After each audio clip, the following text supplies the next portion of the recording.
कई साल पहले गोरखपुर नामक एक गांव में जीतू नाम का एक सेठ रहता था। सेठ का गेहूं चावल जैसे अनाज का व्यापार था और उसके गोदाम में मजदूर चावल और गेहूं की बोरियां लाते ले जाते थे।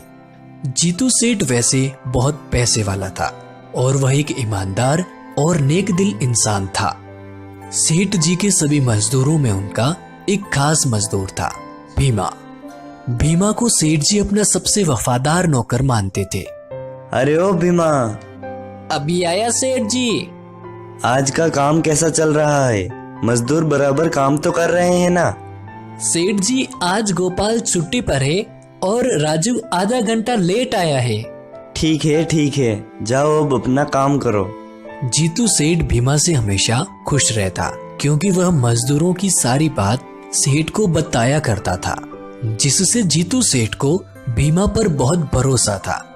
एक दिन सेठ जी अपने गोदाम पर बैठे थे और वह भीमा को आवाज लगाते हैं। भीमा, जरा इधर आ, मुझे कुछ जरूरी बात करनी है।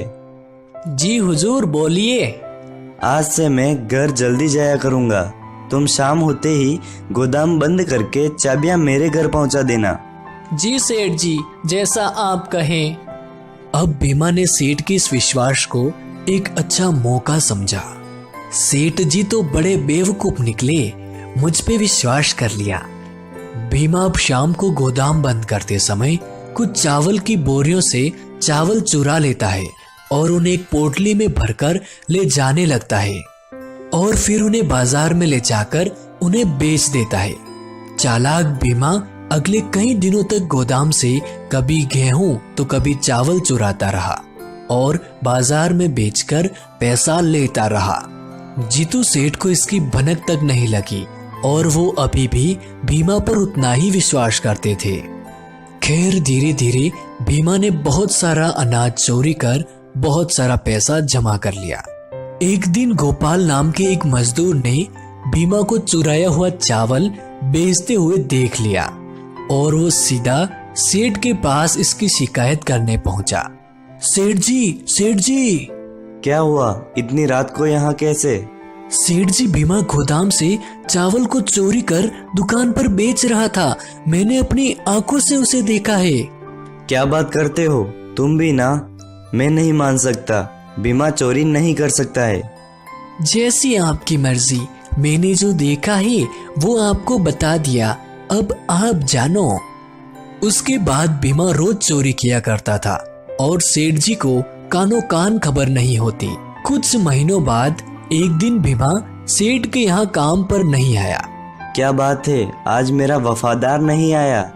लगता है बीमार हो गया है। चलो बेचारे से मिलकर आता हूँ। कितना बोला है? सेठ जी अब भीमा के घर की ओर चले और उन्होंने देखा कि भीमा एक बड़ी दुकान खोलकर बैठा है।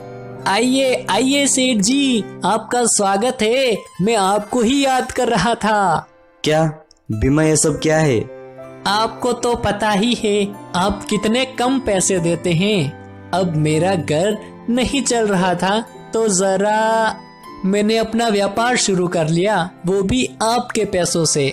धोखेबाज नौकर, तूने मुझे ही लूटा। गोपाल ने सच कहा था, तू गोदाम से चोरी करता था। मैं और कर भी क्या सकता था? और मैं बेवकूफ तुझ पर विश्वास करता रहा।